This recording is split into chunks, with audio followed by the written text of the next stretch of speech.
right. Good evening, everyone. I hope you are enjoying this lovely spring April day. We have some warm weather this week, which if you're a gardener, it's a much needed reprieve for a little taste of that spring. So if you're just joining us for the first time, my name is Courtney. I am the horticulture educator in Cleveland County. This is the fifth of our spring garden series, and tonight we are all focusing on flower power, the landscaping, the ornamentals, and not even just flowers, even the shrubs that provide beautiful texture and habitat for birds. And so tonight is all about the landscaping. So before we get started, not to sound like a broken record, but if you could, just a couple housekeeping items. Please keep your microphone muted throughout the webinar. That just helps us provide a good experience as we are recording and putting this up. We're recording these, and so if you can't make it, you can rewatch these or you can rewatch them to review, but just trying to make a nice experience for everybody. If you have questions, throw those in the chat. I have the chat up in the corner of my computer, and so I am keeping an eye on that. And then Anne is helping me out as a moderating buddy tonight. And so if I miss something, she's going to make sure I catch it. As I said, we are recording. And then if you haven't already, please do fill out the pre-assessment. Just kind of gives us a baseline of where everybody's at tonight, as well as giving us ideas for future programming. And then another thing just to keep in mind, I am in Cleveland County, Oklahoma. So that's central Oklahoma. So if you're joining us from outside of the state, just know that I will do my absolute best to answer your questions. But if it's going to come down to natives for Oregon, I would have to reach out to a colleague to get those questions answered. But let me know and we can definitely get them. We can definitely find someone who knows the answer.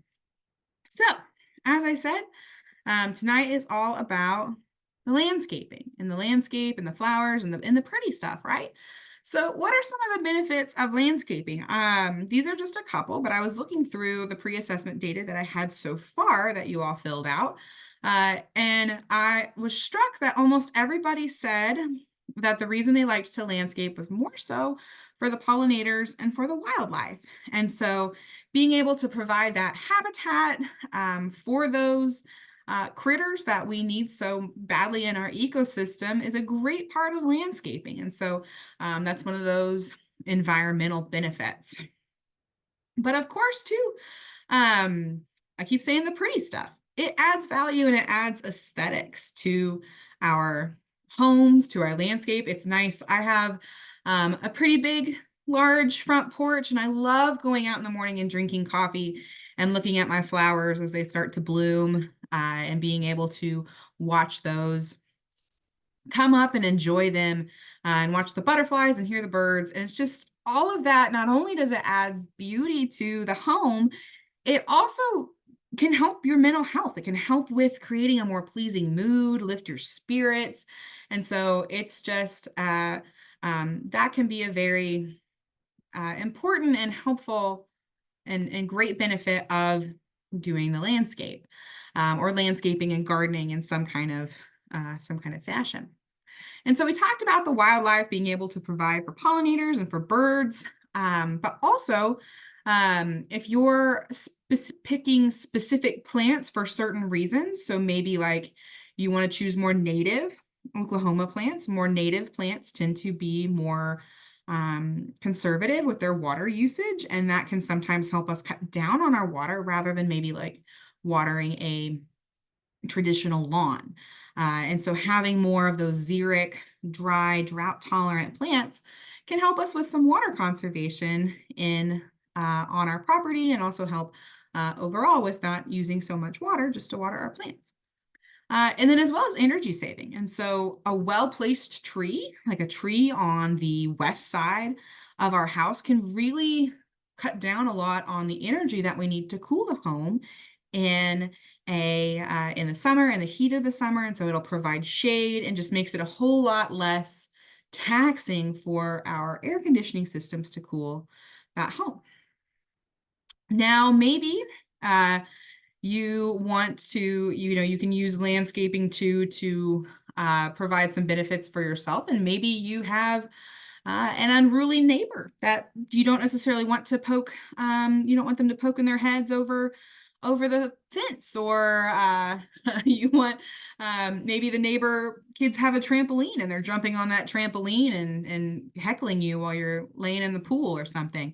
And so you can also use landscaping to solve some of those privacy things. And so using it for screening to try and maybe block out some noise if you're up against a busy road, or if you just want that privacy so those kids jumping on the trampoline can't necessarily see you hanging out in the pool. You can also use landscaping to correct issues. And so maybe you have a really low spot in the yard that just collects water and the grass doesn't grow very well there and you don't know what to do with it. A rain garden could be a very appropriate option for that troublesome area. Or maybe you have a slope and you're fighting getting grass established there. Using landscaping with some maybe deep-rooted native grasses can really help with erosion in that spot. And so there's a lot of different benefits of landscaping. And one that I think not very many people responded to in the pre-assessment was exercising creativity, which is one of my motivators, is sort of the pairing of like, okay, well, maybe I want this section to have this certain color scheme, or I want it to have this certain feel. And so that can be just a great way to express yourself and your personality in the same way that you would do like a painting or a drawing, but you're using landscape plants on a blank canvas. And so that can be an option. And then whoever responded to said that they like to landscape because it cuts down on the area that they have to mow, I see you. That's awesome. And that's a great reason to landscape.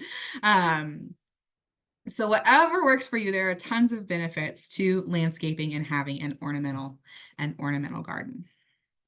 So tonight's agenda, we're going to start with design. And so kind of understanding some of the elements and the principles of design when you're laying out your landscape. And so talking about different colors and textures and how we can lay things out so it looks cohesive. That's all part of landscape design.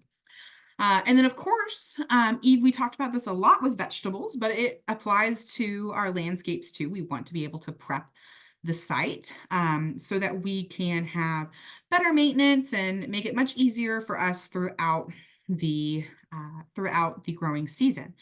And then we will end with what to plant. And so what I have tonight is by all means not an exhaustive list of everything that can be planted, but it's just kind of a highlight of some of, definitely some of my favorites, but I think one of the ones that just do really, really well in Oklahoma.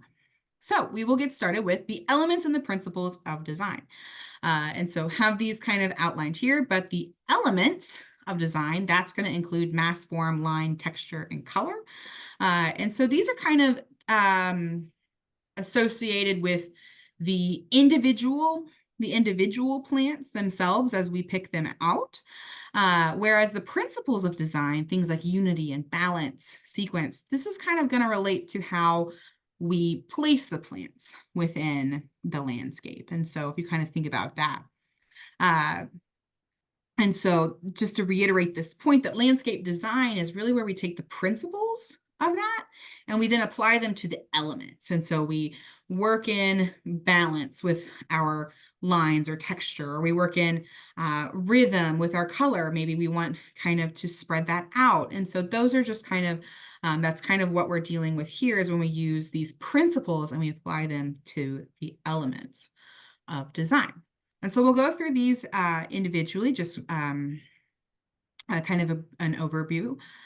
So mass, this really describes like the space or the area. And mass can include like our landscape beds, but also our void spaces. And so if you look at this picture here, this is at the Botanic Garden in Stillwater. And if you haven't been, I highly recommend it. But if you can see my mouse here, there's a bed right here, and there's a bed right there. And then there's another bed along here that kind of comes along the side. And each of these beds are taking up mass, and so they're taking up space. But even this lawn area right here, this open space, it still has space. It's still taking up space, even though we may not necessarily have plants there. And so just a little bit of a teaser, this is a nice balance. And so we have some filled up mass over here, and then this void space gives us kind of an area for our eyes to rest. And so if you're kind of thinking about maybe like a pretty picture frame, or excuse me, a very pretty picture, having a nice picture frame around that kind of sort of dresses it and helps demarcate where all of those individual landscape beds are. Form, another element, refers to the shape of the objects in the landscape. And so that's like if you were standing looking at the plant right in front of it. And so like essentially the kind of the silhouette of the plant, if you will. And so there's some different forms or silhouettes there in that image on the right. And so like a full crown, that would be like an oak tree, or a pyramidal, that would be more of like, that's probably like a maybe a spruce, or like a blue atlas cedar maybe. That vasal shape has a nice, maybe that's more of like a crepe myrtle. That spreading could be more of like maybe like a red bud. But there's all these different forms when you're looking at those plants. And the interesting thing about forms is that there's kind of sort of different emotions, or I should maybe say vibes, if that's not too millennial of me to say that, but like different vibes that these forms evoke when you're looking at them. And so the pyramidal shape, that can have a very formal. And so if you're looking for a very formal, kind of a state-like vibe, that can be more pyramidal. If you're looking for maybe a more whimsical or relaxed, using a weeping or a spreading. The columnar also adds kind of more to that formal type vibe. And so think about that when you're looking at the different plants and selecting it. And it's what kind of feeling do you want to, what kind of atmosphere do you want to create by the landscape that you are designing. And so line, another element, and that's how the eye moves through the landscape. And so you can have straight lines, curvy lines, and again, these are all going to evoke different atmospheres when you're using them. And so you wouldn't necessarily want to take plants that have a very formal look to them and then put them in a curvy line, because a curvy line is going to feel more relaxed, more whimsical. You'd probably want to put those in very straight, orderly, neat lines to maintain that formal impression.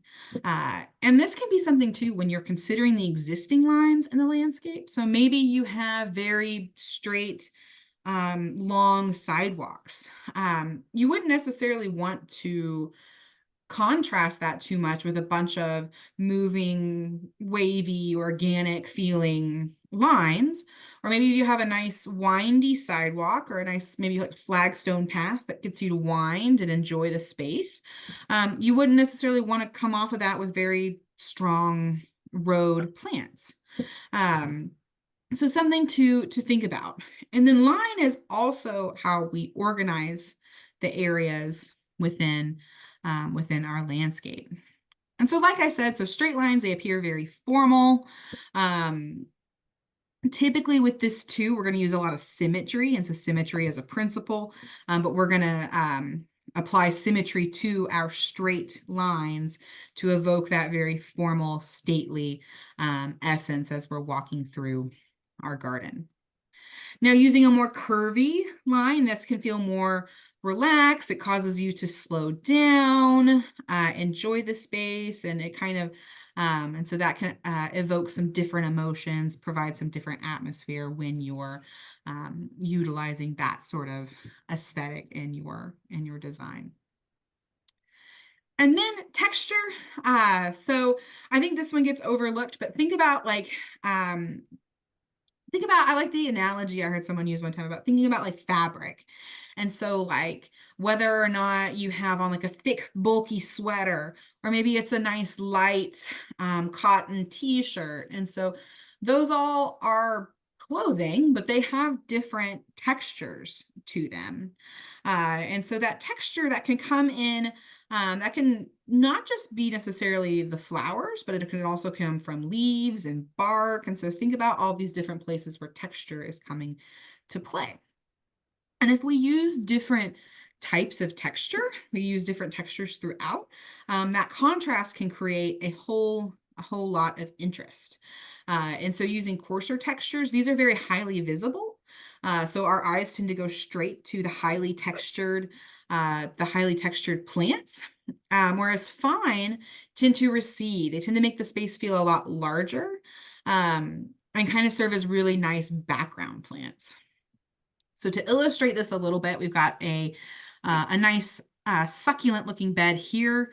And so your eyes kind of immediately go to these, I believe that's a echeveria type succulent there with those nice big broad leaves. And then behind it, you've got these Dracaena, and then I think some other maybe kind of sedum. And those tend to recede. So your eyes go straight to those big, coarse textured. And then this picture here on the right, there's a lot of fine texture in this photo. So you've got that blue sedum, the Russian sage, what looks like maybe that white flower. I'm not entirely sure what that white flower is. I think it's some kind of, looks like a white threadleaf coreopsis. But the texture on all the foliage is so fine, it really makes these flowers pop. And so your eyes tend to kind of go to those flowers first. And then color. This is, of course, what comes to everyone's mind first when we are thinking about landscape design. And it's probably one of the easiest to wrap our minds around. It's a bit more tangible rather than theoretical or conceptual.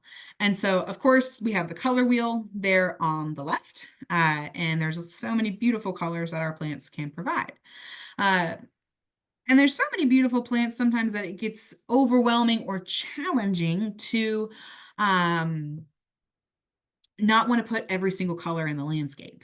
And so it's a good idea to kind of try to pick a relative color scheme. And so a couple different color schemes you can choose from, the analogous color scheme. And so that's where you choose colors that are right next to each other, side by side on the color wheel. And so that'd be something like choosing like a yellow, orange, yellow, and an orange. And so that's represented there by the picture in the on the right with the cannas and the marigolds and the zinnias. And so those are all, that's very cohesive because those colors are all next to each other on the color wheel. We can also do complementary colors. And so those are going to be colors that are on opposite sides of the color wheel. And so this picture down here of what looks like probably a meadow sage and daylilies, that purple and that yellow, they just make each other both pop, really kind of highlight those two colors because they're on opposite sides of the color wheel. We can also choose warm or cool colors. So warm colors, that's going to be the red, orange, and yellow. And those tend to feel very vibrant. And so that vibrancy really kind of causes some excitement, and your eyes tend to go straight to that. And so if that's the kind of energy you want in your landscape, warm colors are going to be the way to go. You can also use cool colors. And so cool colors, those are going to be the greens, the blues, and the purples. And those tend to have a more relaxing, a more subdued kind of essence to them. So make you feel a little bit more relaxed, and they tend to recede a little bit in the landscape. They're not going to pop and catch your eye quite as much as those warm colors. So an example here, that's of the cool colors. So we've got the pinks, the dark purples, the purples, the violets. And so it's a very sort of calming and relaxing feeling. And that's in contrast to something like this, which is the reds, the yellows, the oranges, just popping right off the screen. Very vibrant, very exciting, very eye-catching. And so depending on what kind of vibe you want to create in your landscape, that would be something to go after. And a cool thing too is that you can have these play off of each other. And so if you want the garden to feel if you want the cool colors to pop a little bit more, you can put warm colors behind them. And so put them in the front, or put the cool colors in the front to get those colors to pop better behind that contrast of that vibrancy. Or if you want to make the space look look much larger and kind of give the illusion of depth, you can put the cool colors behind them. And so you can kind of see here in this photo, it's like almost looks like the cool colors just keep on going because they're providing that depth in the landscape.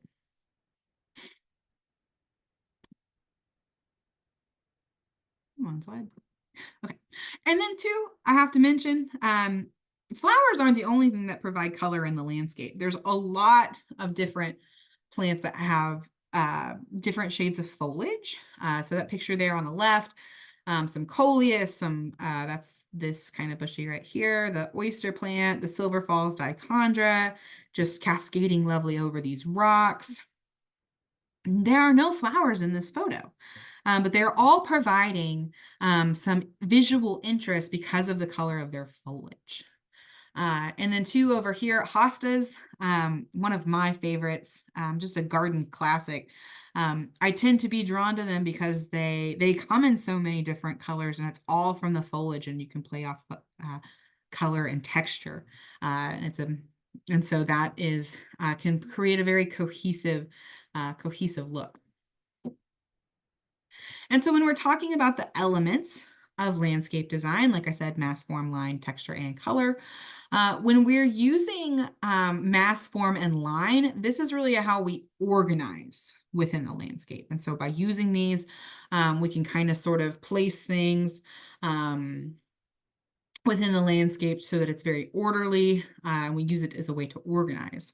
But then when it comes down to texture and color, those are the eye-catching elements. And so that's what's going to cause or create the interest and the richness and want our eyes to kind of be like, oh, wait, what's that? What's that? What's that? When we're looking at our landscapes. And so then we'll move on to the principles of design. And so the principles of design we're going to apply to the elements of design. So getting a little artsy here, but that's okay. And so that can include scale and proportion, balance, rhythm, contrast, and variety, dominance, and mass collection. And so these are all these are all kind of woven together in how they help with creating a cohesive and beautiful landscape. So when we're talking about that, think about there may be some overlap in these concepts, but thinking about them can really ensure that we have that cohesion in the landscape. So when we talk about scale and proportion, we want to make sure that our plants and our landscape plants are in proportion with each other. So we don't necessarily want one huge, dominating, massive tree and everything else around it is really small. We may want some dominance so our eyes have somewhere to go, but it needs to be in proportion with each other. And not only does this apply to other plants, but it applies to the surrounding hardscapes. And so thinking about this picture here on the left, that tree is far too large. It's kind of almost dwarfing what looks to be like a two-story house. And so that is an example of not having good proportion. Granted, that's a beautiful tree and I'd hate to cut it down, but the concept is still there. Now, think about things like Times Square in New York City. The tree in front of Rockefeller Center is massive. It's absolutely massive, but being surrounded by all those other buildings, it's in proportion. So it almost looks like a Christmas tree that you'd have in your living room. Granted, I don't know how tall they are, but they're very, very tall. And the decorations around are tall as well. And it's just all very in proportion with each other. Now, on a small scale, if you've ever gotten into fairy gardens or done any research on fairy gardens, using plants with very fine texture, very small flowers, you can design what essentially almost looks like a human garden, but for the size of a very small, in a very small proportion that may be suited for your little garden fairies. And so those are kind of examples of using proportion in the landscape. Now, balance is also very important. This is kind of the idea of making sure we have equal elements on throughout the garden. So on the left, this is a very unbalanced design. We have all of our plants shoved onto the left side of our landscape, whereas on the right side, they're spread around the perimeter of that backyard. It feels very balanced. It's not one side dominating the other. And so this is a very balanced design. And within balance, we have symmetry. And symmetry can either be symmetrical or it can be asymmetrical. So symmetrical is essentially where we have equal elements on both sides. And if we were to mirror that, we would have the exact iteration of whatever was on the left as we do on the right. Whereas asymmetry is we have different elements, but they're of the same weight, of the same mass, essentially, kind of that weight that our eyes absorb. And so that causes an asymmetrical balance, but it's still balanced because they have that equal weight within from a visual standpoint. And so this is an example of a symmetrical design. And again, a symmetrical design is going to evoke a very formal feeling within the landscape. And so some very traditional English style, French style, maybe French style gardens are this very symmetrical type look. Whereas a more of a cottage garden style, this is going to be a very asymmetrical design. And so we have different elements on both sides, but they're fairly equal within their weight and how we're looking at them. So rhythm, another principle, this creates movement within the garden. And so we can accomplish this by having repetition. And so that's going to be space between the elements. Or we can have alternation. And that's repetition, but we have elements rotating or changing out with each other. Or we can have graduation, which is essentially a slow change across a line in size or texture or form. So I have some photos to demonstrate this. So repetition here on the left, you can see that we have just a common element repeated after itself. So in pavement and then maybe in a planting, you've got two shrubs here, and so that's repetition. But alternation can be a good option to have some variety. So alternating between colors, alternating between textures. And so you can see this here by alternating with maybe a more low-growing shrub in between your two columnar shrubs. And then we also have graduation, and that's where we slowly change the elements. And so probably a good place to use this would maybe be up against the home for your foundation plantings. And so anything you have right up against the house, we may kind of want to have that just a little bit taller. And we stair step down so that we can not only have that gradual change from the side of the home, our eyes can also see all of those elements as they stair step down in that design. We also want contrast and variety, and so changing up the colors and the texture as we use them. But it's important to be strategic. Of course, too much of anything, too much of a good thing is still too much. And so if we have all the colors in the landscape, that can be too chaotic. It can be visually overwhelming. But if we only have one color necessarily, and maybe that one color, and then we really only have a little bit of texture, that can sometimes be a boring landscape. And so try to find a nice balance that works for you and is pleasing to your personal aesthetic. And contrast and variety is also important because we don't necessarily, I should say from a disease or a management standpoint, planting the same thing over and over again in a big, large section can be a great way for diseases to spread. And so I think there is a story that OSU used to plant orange marigolds every year in the same spot, but then because it was just a mass of orange marigolds, spider mites, which love marigolds, just would take over year after year. And so having that variety can also serve as a little bit of a disease prevention strategy, because one thing can't necessarily come in and just take over, like it did in the case of the spider mites. And then dominance. So dominance, this is, can create this in the landscape by choosing one or maybe a group of elements and it being the thing within the landscape. So this kind of design right here, all the elements, they're about the same size. They're a little bit of different texture, but there's not really one sort of central element within this design. And that's opposed to over here, where we have what's likely some kind of maybe low growing tree supported by some shrubs or maybe some perennials. And that's the thing within that landscape. And so just kind of gives us a place for our eyes to settle on as we take in the rest of the landscape. And then another principle, mass collection. And so this kind of can be, we can kind of make the analogy of it's maybe like cleaning a room or starting to organize, where we want to begin to group things together. And so let's say you're cleaning up maybe I'll use my office as an example. So I'm trying to clean my off my desk. I'll start to group, okay, well, these are the papers where people have turned in time. These are the papers that are with my master gardeners. And so I start grouping things together and I'm organizing. And that's essentially kind of what mass collection is within the landscape.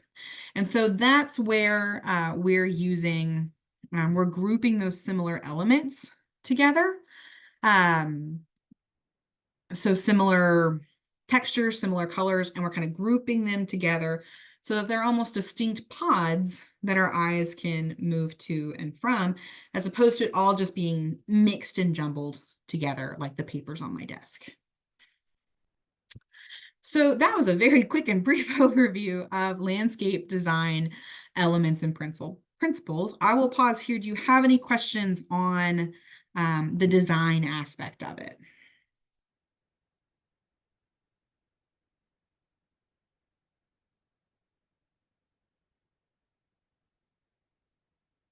Okay, seeing none, I'm going to move on, but if one pops in your head, just throw it in the chat. So next we're going to talk about prepping the site. So this is very important so that we don't have struggles later on. And sometimes prepping the site can almost be more important in a landscaping setting than it is in a vegetable setting, because it's likely we're putting things in the landscape that we're not going to dig up every year. Whereas vegetables, most of our vegetables are annuals, and we're going to clean the bed on a routine basis. Whereas a landscape, we're probably putting in shrubs and perennials, and we can't just clean that bed up if we want to start over. We could, but it would be very costly and costly money-wise and labor-wise. So we want to take time to prepare the bed or the landscape. So first, make sure to choose a suitable site, or if you are selecting a site, know the characteristics of that site. So if it's a place that holds water, just be aware of that. Or maybe the drainage is poor, maybe it's shady, maybe it's just full on sun all day long, or maybe it gets full sun for 2 hours, but during the hottest part of the day. So just be very aware of the site that you're selecting, and know its characteristics so that you know what plants to put in that spot. You also want to keep it fairly close to a water source, unless you have an irrigation system set up and zoned for your specific landscape beds. Make sure you have water availability for it. Even plants that are fairly drought tolerant and can take care or can go long periods without a supplemental water source, they still need to be watered in if we're establishing. And so make sure you know where your water is coming from. You also want to make sure and keep it away from any shallow rooted trees or shrubs. And so this is just to limit competition, especially any young trees. I know that maybe you move into a brand new home, it's a brand new built home, and there's maybe a 2-inch caliper tree in the front yard, and you want to add some flowers in and around that tree. It may not be the best thing, because that tree is working on establishing, and putting flowers up in and around it is going to cause competition for your flowers and your probably expensive tree. So just be aware of that competition and be mindful of that when choosing where you want to put your landscaping. You can also sort of apply the concept of the raised bed to your landscape. And so maybe you have, it's not up against a home, maybe it's maybe an island. Mounding up that island can really help with that graduation. And so making sure that plants are visible in a stair-step manner so we can see everything when we're looking at it. We also want to prepare the soil. And so hopefully if you've been on one of these webinars, you've heard me talk about soil testing, but you absolutely want to start with a soil test that just kind of gives you a good idea of what nutrients are available within the landscape. And then you want to amend appropriately based on those results. And this is important to do this in the very beginning, because a lot of times if we're planting perennials or shrubs, we're not going to be able to come back in there and start totally in from scratch. Can also be a good idea to add in organic matter. And so that'd be things like compost, peat moss, coconut coir, anything to really fluff that soil up, especially if you have a very heavy clay. Doing that can be helpful. And then mulches, so adding in an organic mulch, and so that's something that's going to break down. That can really help with preventing weed germination, but also the temperature and the water swings that we can get really kind of helps from those plants just having their roots totally exposed to the elements. Kind of almost acts like a blanket on the soil to tuck your plants into. Now, if we're going to plant our plants, you want to maybe plant while that soil is still, or you want to plant, I shouldn't say maybe, but you want to plant while the soil is still fairly moist. And so you don't necessarily want to do it after a big heavy rain and the soil is really heavy, but you don't want to do it while it's bone dry either. So we want a nice moist soil. And a lot of times that's a lot easier to work in. Sometimes it's kind of hard to dig in really, really heavy, really bone dry clay. So you want it to be nice and moist. Maybe if it's been dry and you know you want to plant, maybe go water that area like 2-3 days beforehand. That way, when you come back, it still has some moisture in it. Best practice is to plant during the cooler part of the day. That's just less stressful on the plants. And so do it in the evening or in the early morning. Planting in the absolute heat of the afternoon, the plants are more stressed, they're transpiring, they're losing water. That can be a challenge. And then it's an important idea, or it's a good idea, absolutely, you want to water them in as quickly as possible. So even if the soil is pretty moist, and if you're planting containers and that root ball with the potting mix in the container, was very wet, you still want to water in immediately, because the water movement between the native soil and that potting soil can sometimes almost suck all the water out of that potting soil. And so water it in immediately so that there's immediate water around for that plant after planting. And then, of course, you want to water throughout. Know your plants as you're selecting your plants, what the water requirements are. And it's helpful if you're designing, not only, design based on the landscape characteristics, but group your plants based on their needs. And so that way you don't have a really thirsty, water hungry plant next to a very xeric plant. They're kind of fighting with each other for your maintenance energy. So have you can group them together like that as well. And this is very important during establishment, because even those dry, xeric, drought tolerant plants, they still need some water during establishment, because they need time to develop really, really deep roots where they can pull up water from a large surface area. And this even goes to if you're planting native plants from a containerized situation. They do tend to be more xeric and way more drought tolerant, but still want to water them during establishment. We don't want to overwater. We don't want them to be in mud the entire time. So let it dry up and then water again. Let it dry up, water again. And that will really help kind of our plants begin to establish, develop those root systems that grow nice and deep. And an important thing too, remember to water during the dry parts of winter. And so now, if you haven't put any water on your landscaping yet this since October, November. You want to water your plants. Plants don't transpire quite as much, and so transpiration is the movement of water through the plant and the loss of water. They don't transpire as much during the winter time, but they still do. And so ensuring that they have available water, and this is especially for our broadleaf evergreens. And so if you have boxwoods, magnolias, cherry laurels, anything that is an evergreen that still has its leaves on it, important to water it now, or at least during the winter months if you haven't already. So a good rule of thumb is about 1 inch per month or so. So if we don't have that from our precipitation, go ahead and get out there with the water hose on those nice warm days. Get some sunshine.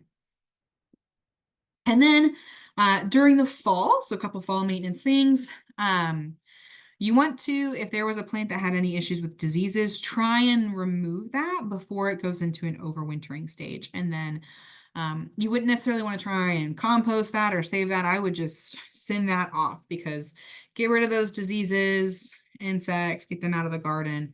That way, when the plant comes back in the spring, it's got a blank canvas and it's healthy, and it's not, the pathogens or insects aren't just waiting for it.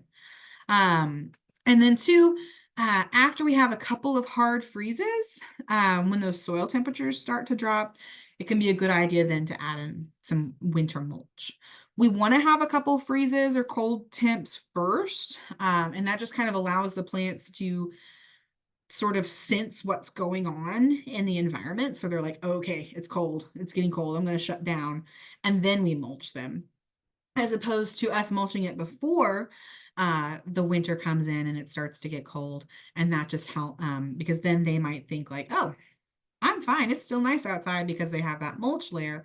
And then when we get to the January, February temps where we're really, really cold, they may not be tough enough to handle that. So those are a couple things as well. So any questions on maintenance?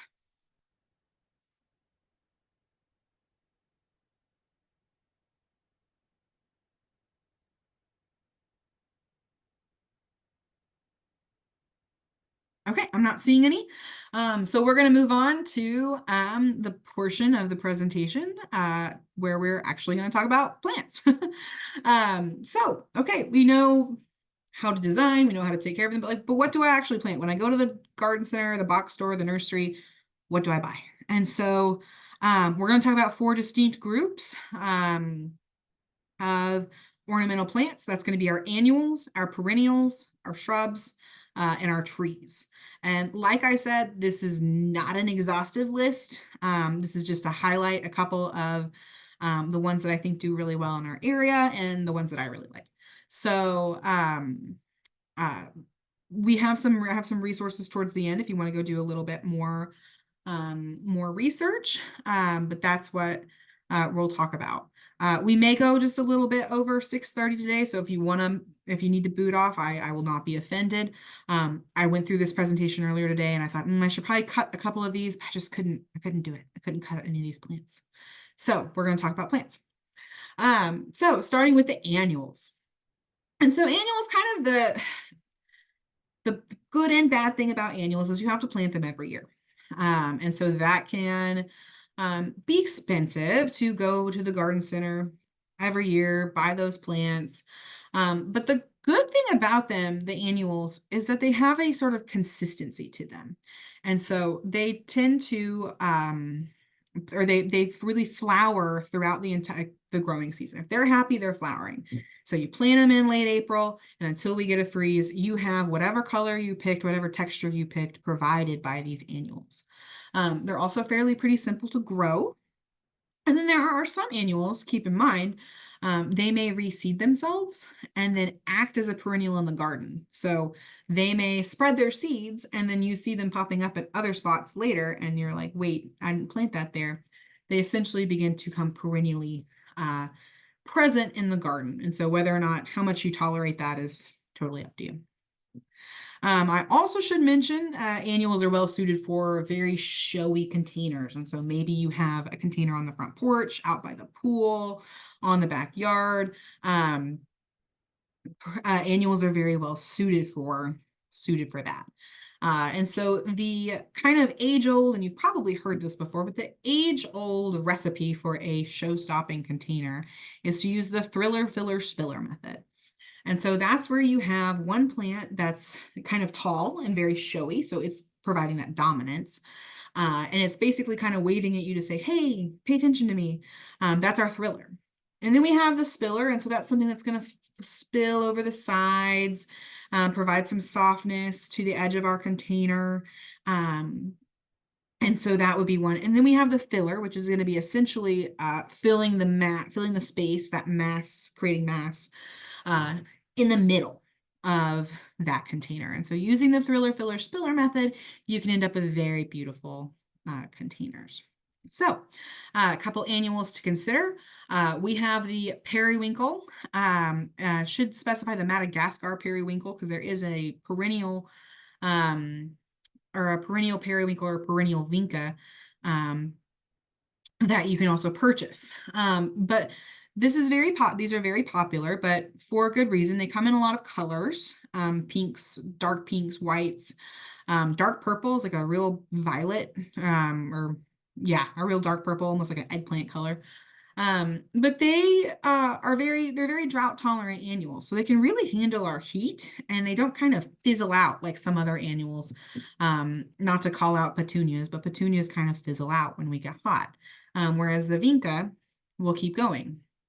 And the cool thing too about vinca is there's a mounding and a trailing type. So you can use that as a filler, but you can also use it as a spiller in your containers. The summer snapdragon. And so traditional snapdragons, they're more of a cool season plant in our area. So if you're kind of looking for those nice spikes of color, the summer snapdragon is the way to go. They can get fairly tall, so adds a nice thriller to the landscape, or to the containers, I should say. Cosmos. Okay. I'm a sucker for anything that kind of sort of drifts in the wind, and cosmos are one of those that drift in the wind.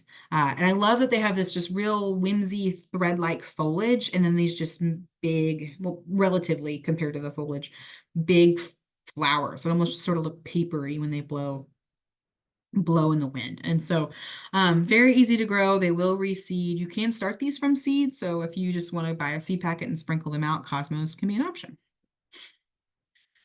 Silver Falls dichondra, this is a popular spiller. And so it's almost looks like these little, like almost like coins or pennies of silver coins drifting on these vines that fall over on in our containers. And so it's great to provide that spilling. It can tolerate a little bit of shade. So just another option for you as well. And then the blue days. So this is a true blue flower.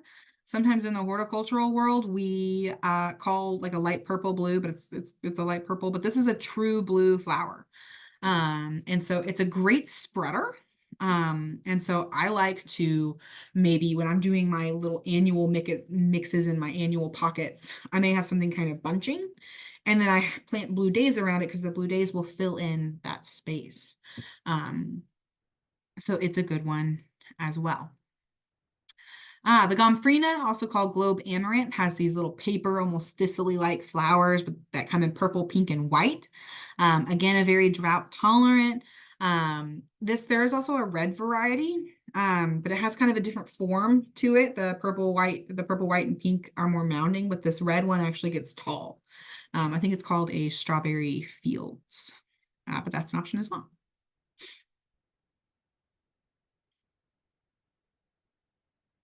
My computer freeze. I think my computer froze. Give me 1 second. Oh, okay, we skipped through all the slides. I was just being impatient. Okay, apologize. Okay, gazanias.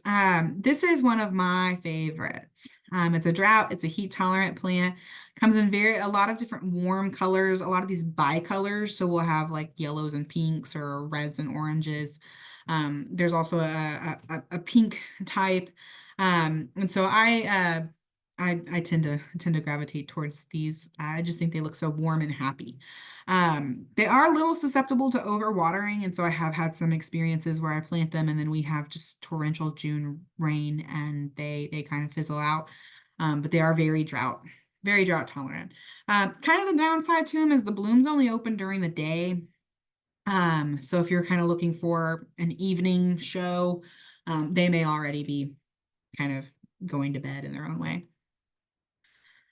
The splash plant. This is a great plant for a little bit of shade, but also adds some color to, or some foliage, some color via the foliage to our containers and to our mixes. This can also be grown as a house plant. But I think it's really fun to sort of mix this in to give some variety by adding some color via the texture in containers or in mixes. A lantana, a very tough annual, and the butterflies love lantana. And so those little inflorescences, which are collections of small little flowers, they love to land and they can siphon from each of those individual flowers. And so there are a couple varieties of perennial lantana. And so maybe just check and see what it is that you're buying when you're shopping. And then Pentas are another very well-suited, drought-tolerant, pretty low maintenance annual, just clusters of these star-shaped blooms, come in white, pink, red. Adds a nice mounding texture. Okay, moving on to perennials, which I know a lot of people really prefer perennials because you don't have to come back and plant them every year and you don't have to spend the money to plant them every year. The downside is that a lot of them do have a shorter bloom period. So they may only bloom for a few weeks during a certain part of the season. And so you kind of have to plan for a transition of color. So making sure you have something in bloom at all times in your landscape. So that can sometimes be the downside. Cool thing about perennials is that they will spread, they get more established, and then you can move them, you can divide them, you can share them with your friends or your horticulture educator, depending on if you need to give them out and thin them. So a couple perennials to consider. I will mention somebody in the pre-assessment asked for a pollinator plant for the shade. And I don't have it in here, but I want to make a quick mention of, I believe it is the yellow Arkansas columbine. And so it's not maybe the more traditional, very shady Colorado type columbines. It's a native columbine to the eastern part of the state. And if you have a shady area, that is a great flowering, pollinating type plant for a shady spot in your yard. So I don't have a photo of it, but that would be my recommendation. But a couple other plants for the shade to think about, the hellebores, also sometimes called the Lenten rose because they bloom around Lent, the beginning of Lent. But they're one of the earliest bloomers, and they have kind of a they come in a lot of different colors. There is one that's like a lime green that I think is just super striking, especially if that's blooming at a time where not very many other things are blooming. Hellebores can be a great option. And then another shady plant is the coral bells, also called heuchera. And again, with this one, there are flowers, that's those little red stalks in the photo there, but we're getting our visual interest from the foliage. And so that can have, that's where we're getting our impact from coral bells. This one can also be fairly drought tolerant once it's established. And then another kind of like it's a really kind of a partial shade to full sun plant. And I said I like the whimsical blow in the wind type plants, and this is one of those. But it is the Arkansas Blue Star. Is this kind of mounding perennial with a very thread-like texture to it. And then the flowers are these star-shaped blue, and in the fall, we get a delightful color, a fall color of like a yellow, orange. And so that can be very striking. And we get kind of two bang for our buck, because we get our spring show and we also get our some fall color. If you'll excuse me, I'm going to plug in my computer really quick because I got the notification that it's about to die.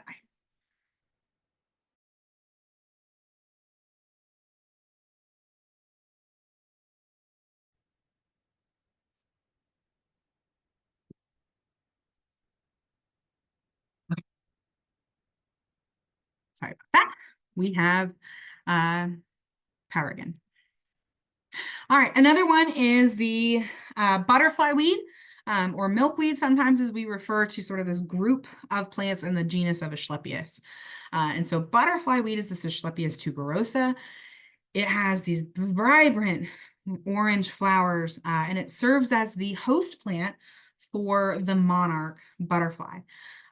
It can also serve as a pollen, or excuse me, a nectar plant for other species of butterflies.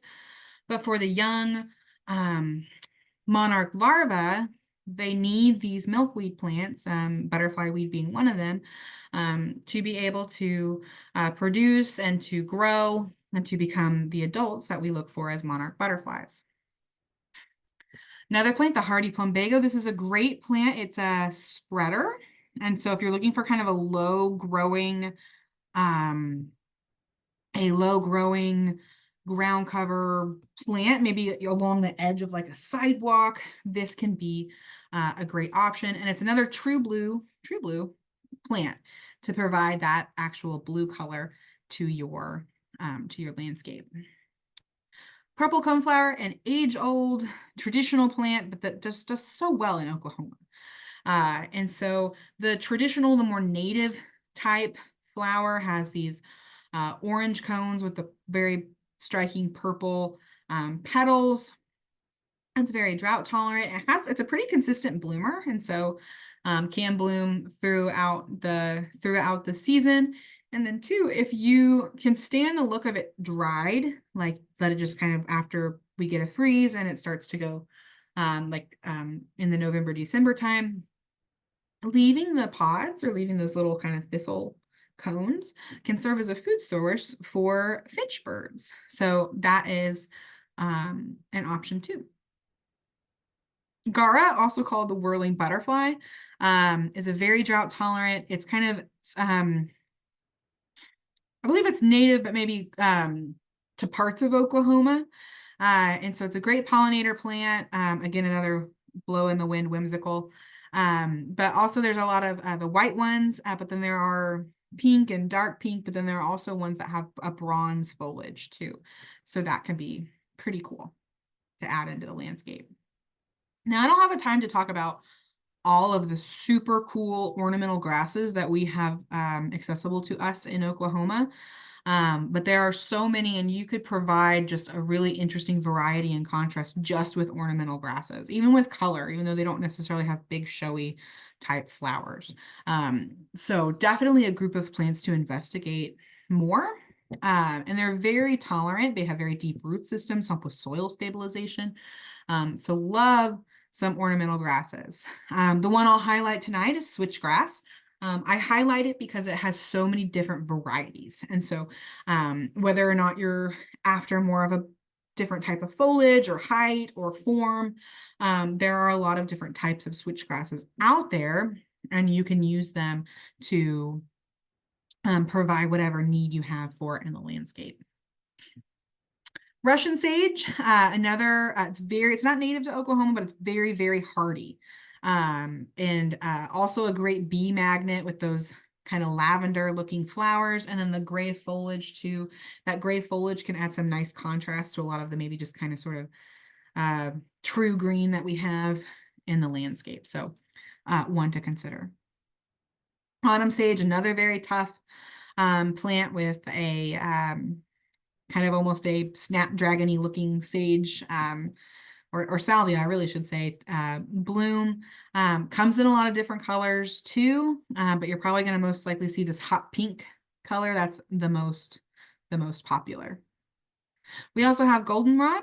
And so goldenrod is an important plant to think about or to think about considering because it's a fall bloomer. And so when the monarchs and other are migrating south and we have other insects getting ready to overwinter, it can provide a food source during a time where not a whole lot of other things are blooming.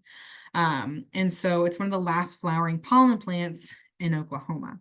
I have a note here. It's often confused for ragweed, but this is not ragweed. It just blooms at the same time as ragweed, and so it gets a bad rap, and people think I need to mow that down because it's causing allergies, whereas it just blooms at the same time. All right. That was just a sampling of perennials. There are so many more I would love to share with you. But we're going to move on to a couple of shrubs to highlight now. Shrubs are important because they really kind of provide a consistent structure to the landscape. So add some height, add some consistency and some structure. But they also, if they're evergreen, they can provide a really nice winter habit for birds or winter interest. You can use them as screening. And so you can solve some of, maybe if you have some problems, you can solve some problems with some shrubs. So we'll highlight a couple here. First is the American beautyberry. This one is native. It just has these delightful purple berries that show up in about September. I have mine next to some Russian sage, and it pops so nicely with the dark purple and the lavender and the different colors of foliage in that September time. It does attract, the flowers really are insignificant. The interest is going to come from these little purple berries. And then there are a white and a pink cultivar variety available as well. The twig dogwood. This is a really fun one. I don't have a picture of what it looks like during the summer, but it has a nice green leathery foliage with sort of clusters of small white flowers. But where it really stands out is in the wintertime because the bark has this very striking, the pictures I have here is the red twig. And so it has a very striking color, and we don't get a lot of color in the wintertime. There are also yellow and green varieties, and so those would be ones to check out as well. I will say on here I have full sun to partial shade, but I do think these do better in a dappled shade rather than in a full sun. I think if you have them in a full sun, they're going to burn up, not be as happy. The chase tree or the vitex, this is a multi-stem shrub, kind of giving you that sort of layered look. And it is a pollinator magnet. It has these nice big colorful spikes of flowers. And I always mention I know this one's a pollinator magnet because one time I was walking past one and there was a bee on a flower and it brushed me and it stung my ear. And so my ear swelled up. So I remember that pollinators love this plant.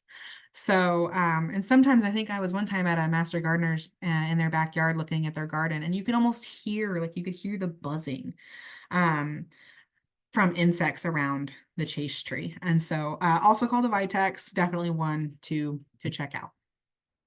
The nine bark.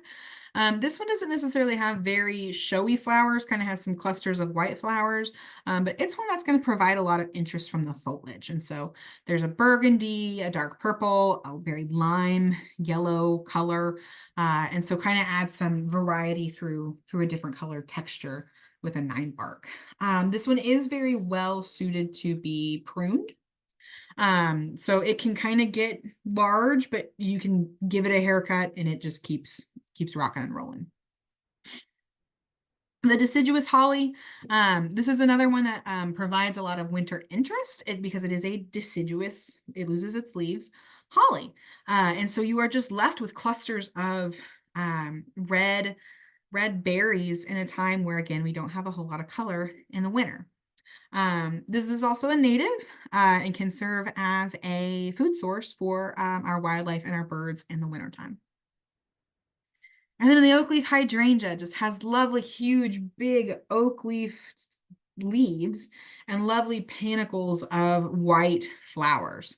It is a shady type shrub, so it's kind of better served as like an understory shrub, or maybe if you have it on the like east side of the house, this would be one to do well. It also provides flowers, and so it would provide some food source for our pollinators. Virginia sweetspire, this one is native to eastern Oklahoma, and so sometimes in central Oklahoma, it can struggle a little bit if you have it in too much sun or in a spot maybe where it gets too hot, like up against a brick wall. But it is kind of native to the eastern part. It does require a bit of water, but in the springtime, it just has these the flowers are these catkins that just spray down and are just delightful spring flowers that you can get through the Virginia sweetspire. And then the Glossia this one is a fun one. A very popular variety is called Kaleidoscope, and that's, I believe, the one on the bottom right that has almost a tricolor leaf. It is semi-evergreen, so it will hold some of its foliage in the wintertime, and it's another one that just really the pollinators love to go after. And then to wrap up, I'm just going to highlight a couple of trees, which are important. They provide shade. They also provide habitat for birds. They're going to be our dominating element in the landscape. I think most of these trees I have mentioned most of them are sort of smaller trees that would do well in maybe a smaller yard. I'll mention that, but they do provide some nice height to our garden. Okay, this is not necessarily a smaller tree, but the American elm. This is the American elms. 50 or so years ago, there was a disease that came through the United States and took out a lot of the American elms, and so it was called Dutch elm disease. But now we have a lot of improved varieties of the American elm, and so they're very well adapted. They have that disease resistance in, and so look for Valley Forge, New Harmony, Princeton, Lewis and Clark. Those are all improved varieties that are not susceptible to Dutch elm disease. The Arizona cypress, this is not necessarily native to Oklahoma, but at least the southwestern part of the United States. And so that can be, this can be one to add a bit of evergreen or consistent foliage. So it does, it is not necessarily, I say evergreen, but it's really has like a silver, so maybe like an ever silver, but it is a very drought tolerant, well suited for our areas. The main and hair tree, so the ginkgo. This is a very slow growing tree. But I mention it because it is just so very beautiful in the fall. Just strikingly yellow. It does prefer kind of a very well-drained soil. So if you have a heavy clay, it can be kind of a challenge. And then just a very unique leaf shape. So it has these almost distinct fan with parallel veins. It's a very old tree. When you're thinking in an evolutionary standpoint, it was one of the first very large trees. So a good one to put to consider. It may be more of a specimen type tree, but want to mention it. The golden rain tree. This is a very pretty one. It has clusters of yellow flowers in the late spring and summer, and then it leaves after that. It has these almost kind of delightful paper lantern looking clusters in the autumn and winter, and so that can still provide some interest after we lose the flowers. So a very ornamental, visually interesting tree to consider. It is a good one for urban conditions, and so you see it a lot used as like a street tree, so along maybe a planting of a street. We'll mention the box elder bug loves golden rain trees. It doesn't necessarily harm the tree, but they do flock to it. So wouldn't necessarily maybe put this one up near the house. So if you have kind of a large area, maybe put it more towards the street. That way the box elder bugs don't find their way in your home. Caddo maple, named for Caddo County in Oklahoma. It's a cultivar of the sugar maple. This one can be tolerant of very high pH soils, which we tend to have in Cleveland County and central Oklahoma. But it can be very susceptible to root rot. And so make sure you have very good drainage if you plan to plant a caddo maple. The bur oak, probably the largest tree I have in this set, is a very, very large, stately oak tree. So if you're kind of going for maybe the live oak look, live oaks don't get that big in Oklahoma, but you want that very dominant, large oak tree, the bur oak is going to be the way to go in Oklahoma. And then the red bud, of course, is the Oklahoma state tree. Delightful. It's in the legume family. It's actually in the bean family, Fabaceae. And so has these lovely purple blooms, springs here when the red bud is blooming, but it's a relatively small tree. So it's a good one to consider maybe for a backyard. And there are a lot of different varieties available. And then the Mexican plum, another relatively small native tree, has just this is a very good alternative to the Bradford pear, because it blooms around the same time, and gives you that nice white flower in the early spring.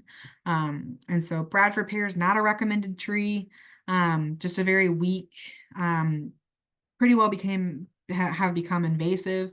But if you still want that look of a white flowering tree in the early spring, the Mexican plum is the way to go. All right, I know that was very fast. Thank you for hanging on with me, but I'll go through a couple resources. Of course, check out our fact sheet. We have fact sheets on, oh my gosh, so many fact sheets on ornamentals. And so selecting annuals, selecting perennials, selecting shrubs, trees, absolutely check out the fact sheets if you want more just straight shopping lists of plants to consider. But if you want to narrow it down, here's a couple fact sheets to consider. We also have a couple of fact sheets that go over the design process. And so if you want to review that or go in a little bit more in depth, check those fact sheets out. But also too, if you want to narrow it down, if you're overwhelmed by what to pick, check out Oklahoma Proven. And so this is a program put on by the horticulture department at OSU, where they select every year an annual, a perennial, a shrub, and a tree that do well in most of all of Oklahoma. And so this would be, the program's been going on for over 20 years. And so there's a pretty good collection of plants to select from. So if you're a little overwhelmed by all the options, maybe start here. It's just a bit more narrow of a list. So check that out as well. And so with that, if you're still hanging on with me, I'd love to take some questions.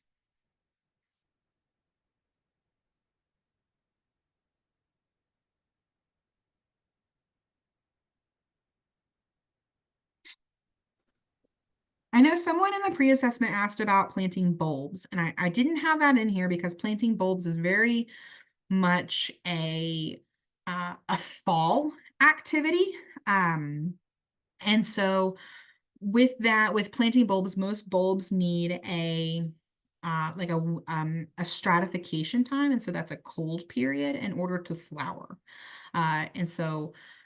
And a lot of our bulbs too in Oklahoma, with the exception of daffodils, act as annuals. And so you have to plant them every single year.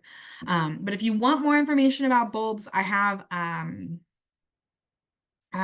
would be happy to talk with you about that more in depth. I have a PowerPoint that's real focused on autumn tasks, and I would be happy to send that with you and have more intimate discussion about bulbs. So someone asked, okay, a mixed pollinator seed packet, how should I plant them? Okay, great question. A lot of times it depends on what's in your seed packet. And so if it is just a generic mixed pollinator seed packet, really, well, I mean, even those, but then there are a couple that are out there working with, okay. Will you send me an email if you are interested in bulbs? I will send you that information. So on the mixed seed packet, really a lot of times the plants that are in those wildflowers or pollinators also need a stratification time, and they're best planted usually in the fall. And so it depends on what's in that seed packet. And if you know a couple of maybe like the top 3 plants that are in that seed packet, I can kind of tell you whether or not it would be better planted now or in the fall. But I would bet that it's a better planted in the fall. But what you would want to do is you want to clear that area. You could cover it with like cardboard in the late summer, clear that area, and then sprinkle that out, keep it nice and watered, mulch it, so that weed seeds don't necessarily get in there. And then in the springtime, you would have some success. So the things like, if it's a seed packet, like the echinacea, the black-eyed Susans, the butterfly weed, if you're growing those from seed, they require a stratification period. So then planting in the fall would be better. Any other questions?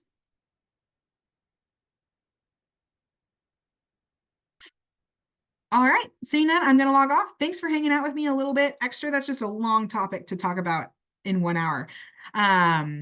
So hope to see you next week. It's the last one next week. So we're going to talk about insects and diseases. And I hope that you will join us for the final session of 2025 Spring Garden Series. See you next time.